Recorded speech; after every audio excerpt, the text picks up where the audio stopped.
Hello students, कैसे हो आप सब। उम्मीद करता हूँ आप और आपकी जो स्टडी है वो बहुत अच्छी चल रही है। आज की वीडियो में हम चैप्टर नंबर 3 क्लास 11th का जो चैप्टर नंबर 3 है ट्रिग्नोमेट्री, उसकी हम मिसलेनियस एक्सरसाइज के क्वेश्चंस को डिस्कस करने वाले हैं और मिसलेनियस एग्जांपल्स को हम लास्ट वीडियोस में डिस्कस कर चुके हैं। तो अगर देखो, मैं आप हमेशा बोलता हूँ कि मिसलेनियस एक्सरसाइज किसी भी चैप्टर की, चाहे वो चैप्टर ईजी हो टफ हो, सबसे इंपॉर्टेंट होती है। क्योंकि सबसे पहली बात तो आपको ये पता लगता है कि आपकी तैयारी कितनी अच्छे से है, क्योंकि इसमें मिक्स क्वेश्चंस होते हैं। अब जैसे देखो 3.2 का क्वेश्चन भी इसमें हो सकता है, 3.1 का भी हो सकता है, 3.3 का भी हो सकता है। तो आपको खुद से डिसाइड करना है। तो अगर आपने पीछे अच्छे से तैयारी की है तो आपको आज की वीडियो में कोई भी दिक्कत जो है वो नहीं आने वाली। इन सभी वीडियोस का लिंक आपको नीचे डिस्क्रिप्शन बॉक्स में मिल जाएगा।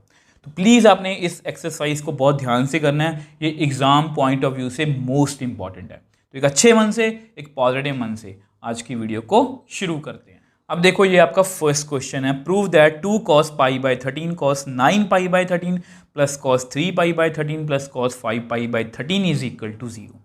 अब ये जो पाई बाई 13 है ना, ये बड़ी ही अजीब सी वैल्यू, इसको हम नहीं जानते। आपको याद होगा हमने ऐसी एग्जाम्पल भी डिस्कस की थी।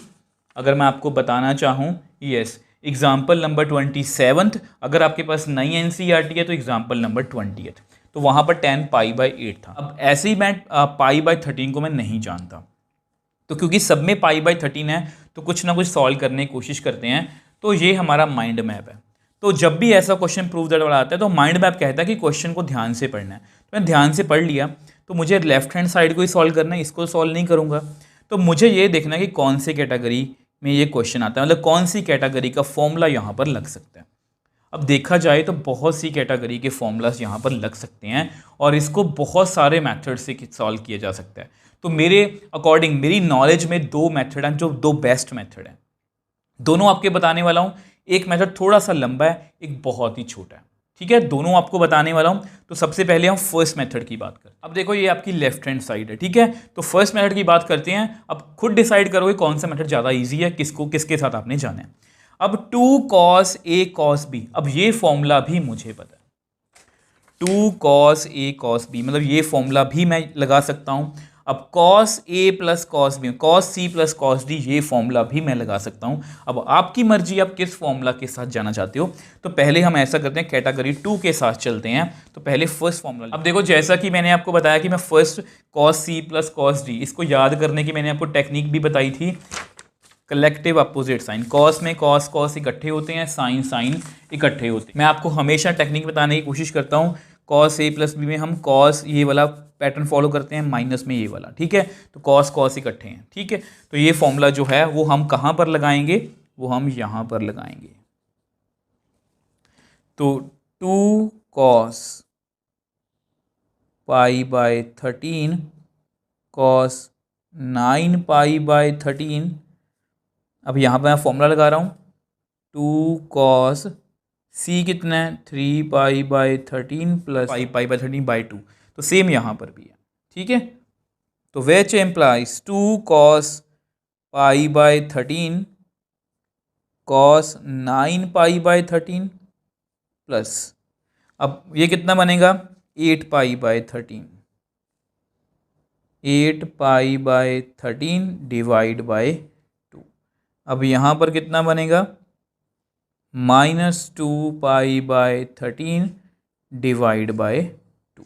थोड़ा इसको सॉल्व करते हैं। आपको पता है ये यहाँ पर चला जाए तो ये कट कर देगा इसको, यहाँ पर 4, यहाँ पर माइनस। तो मेरे पास कितना आ गया, 2 cos pi by 13 cos 9 pi by 13 plus, यहाँ ब्रैकेट है, 2 cos 4 pi by 13 cos minus pi by 13। अब आगे कुछ भी करना हो, मुझे पता है कि मुझे ये माइनस वाला एंगल एडजस्ट करना होता है। मुझे अच्छा नहीं लगता।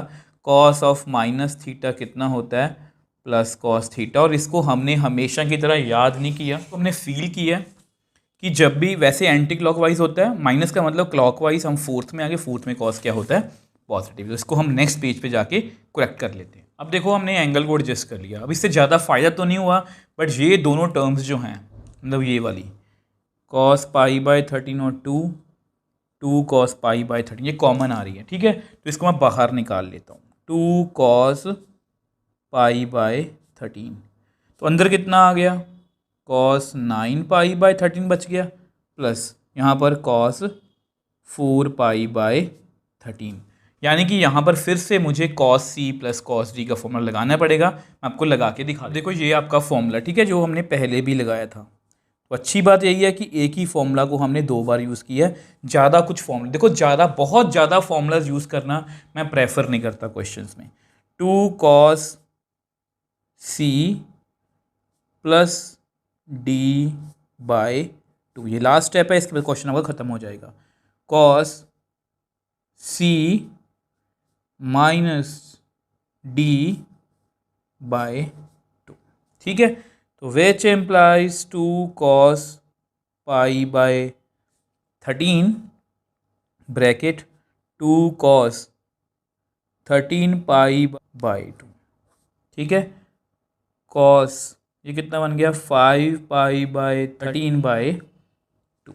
अब इससे फ़ायदा पता क्या हुआ, ये कट गया, ठीक है, तो मेरे पास कितना आ गया 2 cos pi by 13, 2 cos pi by 2, ये कितना बन गया 5 पाई बाय 13 इंटू 2, ये 2 यहीं पर चला जाएगा ना, देखो हम हमेशा कट करते हैं इसको, 5 पाई बाय 13 डिवाइड बाय 2 है, ये यहाँ पर चला जाएगा, ठीक है, तो कितना आ गया 2 cos pi by 13 into 2 cos pi by 2 into cos 5 pi by 26। But आपको पता है यहाँ पर ना कि टर्म है cos 90, वो कितनी होती है 0, ठीक है, तो which implies 2 cos pi by 13, इसकी वैल्यू जितनी मर्जी हो, यहाँ पर 0 है और 0 इंटू cos 5 पाई बाय 26 है, तो इसका आंसर कितना आएगा 0। तो विच एम्प्लाइज, तो आपके सामने इस तरह से हमने इस क्वेश्चन को प्रूव जो है वो कर दिया। अब आप में से कुछ बच्चों को ये मतलब लेंथी भी लग सकता है, बट इजी बहुत है, एक ही फॉर्मूला लगाया, देखो पहले मैंने पीछे वाली टर्म पर cos c plus cos d लगाया, अब जैसे ही लगाया तो मेरे पास कुछ ये सिचुएशन आ गई।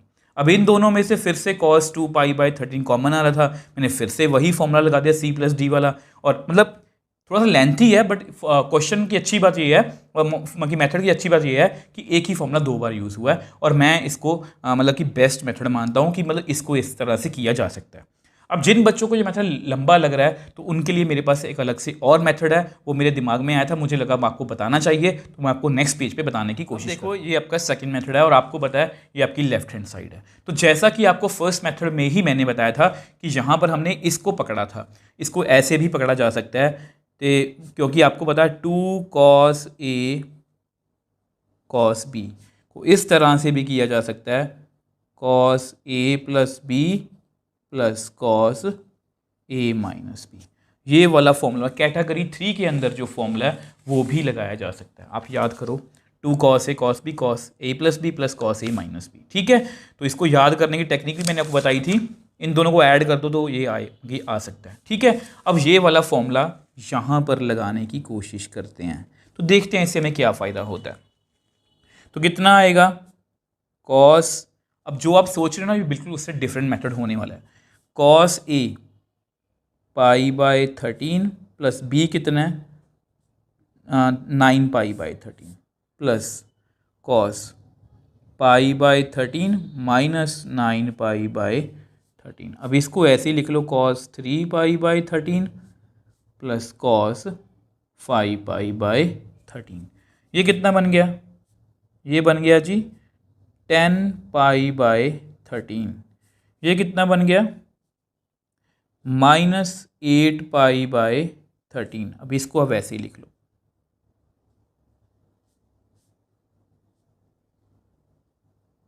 अब आपको पता आगे बढ़ने से पहले हम हमेशा जो माइनस एंगल होता है उसको एडजस्ट करने की कोशिश करते हैं।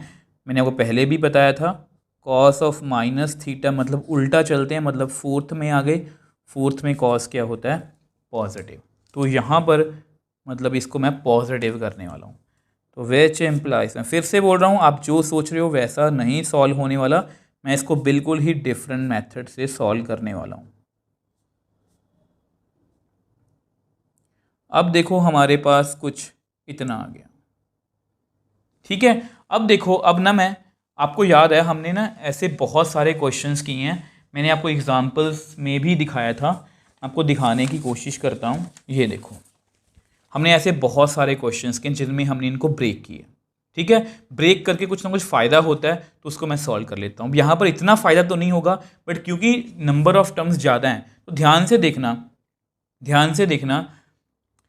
क्या इसको मैं ऐसे लिख सकता हूँ, पाई माइनस 3π/13। अब 3 मैंने क्यों सिलेक्ट किया, क्योंकि ना 3 के साथ मैं इसको कोऑर्डिनेट करने की कोशिश कर रहा हूँ, इन दोनों को, ठीक है। देखो ध्यान से देखो, 13π - 3π 10π बनेगा, ठीक है। अब सेम वे से इनको भी कोऑर्डिनेट किया जा सकता है इसी तरह से। देखो मैं क्या कहना चाह रहा हूँ, कॉस, इसको मैं क्या लिखूँगा, पाई माइनस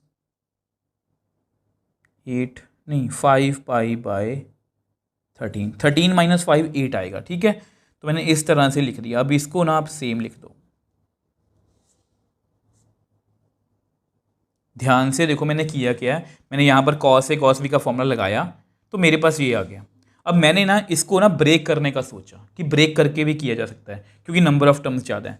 तो जब इसको ब्रेक किया तो इसको मैंने पाई माइनस की, हमेशा हम मोस्टली पाई से ही करते हैं, तो पाई माइनस 3π, यहाँ पर मैं कुछ भी लिख सकता था, मैंने 3 लिखा क्योंकि 3 यहाँ पर है, यहाँ पर मैं कुछ भी लिख सकता था पर यहाँ पर 5 है तो मैंने 5 लिखा। अब आपको पता है कॉस पाई माइनस थीटा, पाई पर क्या होता है, नो चेंज, ठीक है। और पाई माइनस है, माइनस पे क्या होता है, मतलब कि पाई माइनस पे क्या होता है, सेकंड क्वाड्रेंट, चेक करो, पाई माइनस सेकंड में कॉस क्या होता है, नेगेटिव, तो यहाँ पर नेगेटिव वैल्यू आएगी। तो यानी कि आपका क्वेश्चन इसी पेज पर खत्म हो जाएगा। तो पाई माइनस इसकी वैल्यू कितनी आएगी, थीटा, मतलब 3π/13, यहाँ माइनस है, इसकी वैल्यू कितनी आएगी, कॉस 5π/13, ये माइनस है, plus cos 3π/13 plus cos 5π/13। I hope अब आप दिख रहा होगा आपको सोल्यूशन, ये आपस में कट गया, ये आप विच एम्प्लाइज, देख लो इसका आंसर 0 आ गया। तो देख लो कितना इजीली इसको एक ही पेज पे हमने सॉल्व कर लिया। मैंने पहले यहाँ पर 2 cos A cos B का फॉर्मूला लगा लिया। अब जैसा कि मैंने आपको बताया कि हमने ऐसे क्वेश्चंस पहले भी किए हैं ब्रेक करने वाले, बट वहाँ पर क्या होता था, ब्रेक करके कुछ ऐसी टर्म आती थी जिसको मतलब सॉल्व करना आसान होता था, ठीक है। मतलब ये हम प्रोसीजर ऐसा कर चुके हैं, ऐसा नहीं कि हमारी नई चीज़ है। मैंने इसको ब्रेक किया ना, तो मैंने इसको जानबूझ के 3π/3 में ब्रेक किया, इसको मैंने 5π/13 में, मतलब सॉरी 3π/13 में ब्रेक किया, इसको 5π/13 में ब्रेक किया, और हमारे पास हमारा आंसर आ गया। हो सकता है कि किसी बच्चे को ये मेथड बहुत अच्छा लगे। देखो ऐसा नहीं कि यही सिर्फ 2 मेथड हैं, इसके 1-2 मेथड और भी हैं। जो बेस्ट थे मैंने वो बताने की कोशिश की है। पहले में हमने यहाँ पर cos C + cos D का फॉर्मूला 2 बार लगाया, क्वेश्चन सॉल्व हो गया, थोड़ा सा ज़्यादा लिखना पड़ा बट क्वेश्चन बहुत ईजी था, ठीक है। यहाँ पर मैंने क्या किया है, यहाँ पर एक मतलब कि कहते हैं ना कि आपको ना चारों तरफ अपनी मतलब कि जो माइंड है वो चारों तरफ, मतलब किसी भी मेथड की तरफ जा सकती हो। ये सब कुछ आपको तभी आएगा जब आप अच्छे से इनको प्रैक्टिस करोगे, और हमने इन सभी चीज़ों को अच्छे से प्रैक्टिस किया था, ऐसे क्वेश्चन हमने किए हैं, इसलिए मेरे दिमाग में ये आ गया। तो इस तरह से हमने इस क्वेश्चन को दोनों मेथड से बहुत ईजिली सॉल्व किया। आपको जो मेथड अच्छा लगे आप उसी से कर सकते हो। अगर आपको फिर भी कोई लगता है कि इसमें कोई डाउट है, कुछ क्वेश्चंस पूछना चाहते हो इसके रिगार्डिंग, आप मुझे नीचे कमेंट बॉक्स में लिख सकते हो, मुझे इंस्टाग्राम टेलीग्राम पर मैसेज भेज सकते हो, मैं हमेशा आपका रिप्लाई करता हूँ। अगर आपको वीडियो थोड़ी सी भी हेल्पफुल लगे तो वीडियो को लाइक कीजिए, शेयर कीजिए और इस चैनल को सपोर्ट कीजिए।